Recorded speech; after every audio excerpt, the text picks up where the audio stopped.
नमस्कार मंडळी, स्वागत आहे तुमचं आपल्या किचनमध्ये। तर आज आपण जेव्हा घरात भाजीला काय नसेल ना, तेव्हा मस्त साधी सरळ ही रेसिपी बनवायची। अतिशय चमचमीत होते, चवीला भन्नाट लागते, खूप मस्त रेसिपी होते। तर फरसाणची भाजी बनवली मी, तर चला रेसिपी बघूया। तर त्यासाठी इथे मी कढई गरम करत ठेवले, त्याच्यामध्ये तेल घालून घ्यायचं। तेल थोडंसं जास्त घालायचं, त्याच्यामध्ये मोहरी घालून घ्यायची। मोहरी व्यवस्थित तडतडून घ्यायची।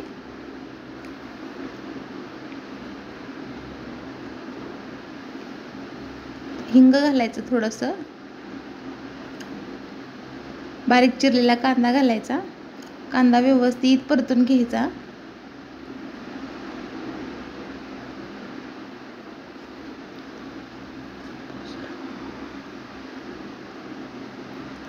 आता आपण त्याच्यामध्ये थोडंसं मीठ घालून घेऊया,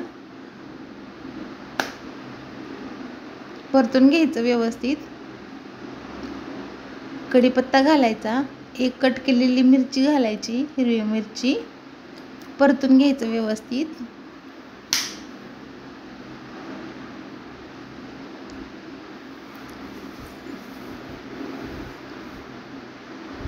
आता त्याच्यामध्ये आपण आलं लसूणची पेस्ट घालूया,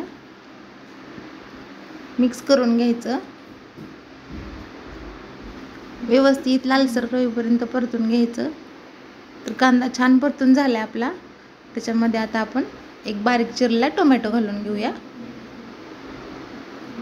मिक्स करायचं व्यवस्थित। टोमॅटो लवकर शिजण्यासाठी आपण त्याच्यामध्ये थोडंसं मीठ घालूया, त्याच्यामुळे काय होईल, टोमॅटो पटकन मऊ होईल आणि शिजला जाईल व्यवस्थित। कांदा टोमॅटो छान परतून झालं ना, तरच भाजीला टेस्ट खूप छान येते। तर मसाले घालूयात आपण। हा घरी बनवलेला साठवणीचा मसाला आहे, काळा मसाला, थोडीशी हळद, लाल तिखट, गरम मसाला, मसाले घालून मिक्स करून घ्यायचं।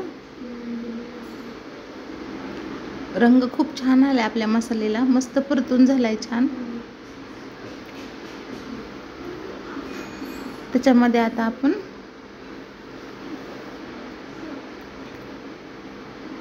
वाटाणे घालून घेऊया, भिजवलेले हिरवे वाटाणे, मिक्स करून घ्यायचं। याच्यामुळे वाटाण्याचा कच्चेपणा निघून जाईल।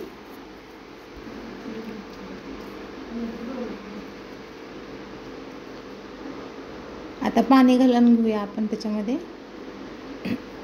आता याला मस्त अशी छान उकळी आणून द्यायची, जेणेकरून त्याच्यातील आपला वाटाणा शिजला जाईल।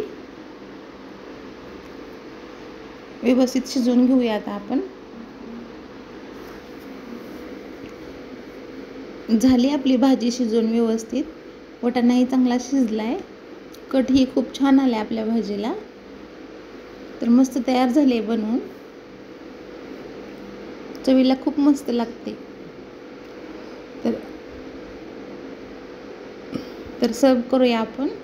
अगोदर भाजी घालून घ्यायची,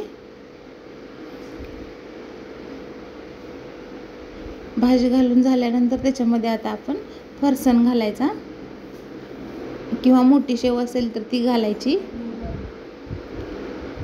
थोडासा बारीक चिरलेला कांदा घालायचा, कोथिंबीर घालायची। ही तुम्ही कशासोबतही खाऊ शकता, पावाबरोबर, चपातीबरोबर, खूप मस्त लागते। रेसिपी नक्की बनवून बघा। रेसिपी आवडल्यास चॅनलला लाईक करा, शेअर करा आणि सबस्क्राईब करायला मात्र विसरू नका। धन्यवाद।